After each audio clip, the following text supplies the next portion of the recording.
Prof Waldo Krugell shares his thoughts on the economy and what we can expect for 2020. And we've already seen that carrot prices traded 58% higher compared to a month ago.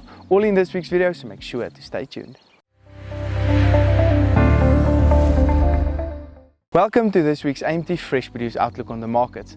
I'm Johnny and we'll keep you up to date with the latest trends. This is also our last video of the year, and we would like to thank all our listeners for making this possible, and a Standard Bank that will be coming on board next year as well.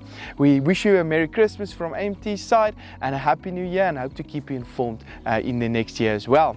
The past week we have seen good demand on the markets, and with especially the vegetable prices being supported. However, we have seen that the volumes bounced back after the good rains that were received. As a result, potato prices traded on R50.13 per 10 kilogram bag last week.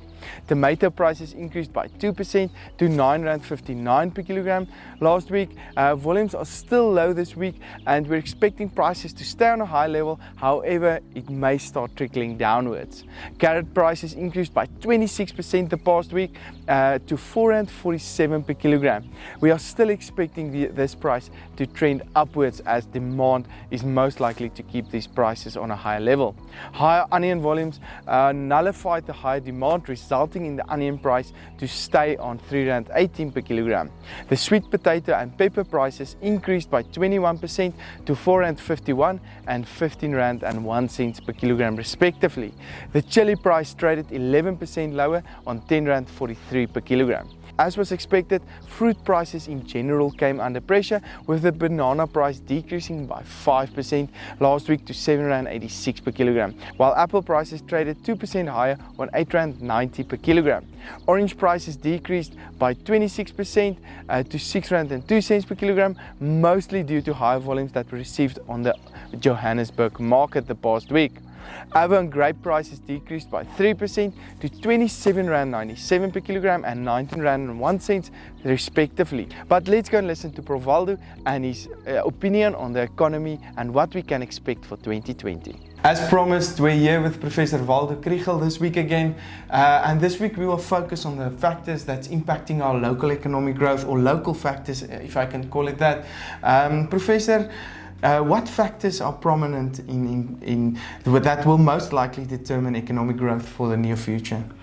Thank you, Johnny. Yeah, I think growth for the next quarter is really dependent on what happens in the public sphere. So like you say, the state-owned enterprises, government's finances, those are the big uncertainties that we're facing next. I think load shedding is a clear part of this. If you have this sort of unexpected stage 6 that we had yesterday, that has a huge impact on the economy. Retailers have been stocking up, but if there's no electricity, that's bad for retail sales. Consumers won't be getting to the shops. It dampens all these holiday plans and spending, and that has a knock-on effect throughout the value chain. So, and then we can go on and talk about mining. If electricity supply is not stable, you can't really put people a few kilometers underground. So all those factors. The estimates talk about 1.5 billion rands a day being lost at a stage 6 level, which is significant. The drought specifically, I know we've had a massive drought in the agricultural industry the past 5 to 7 years in some areas. Did you see an impact on the economy as a whole, specifically from this industry? Absolutely. I think agriculture is one of the big swing sectors. If it goes well, aggregate growth looks much better. If there is a drought, and as has been the case, that has a negative impact on the economy as a whole. Of course, this is not a uniform or average across the whole country. Some regions and some sectors are really struggling currently, and that's bad for local economies and everything happening in a town or in a region that are suffering this drought. Yesterday in Parliament, the Minister of Public Administration announced a lot of belt-tightening measures, limits on flights, and paying the electricity bills of ministers, things like that.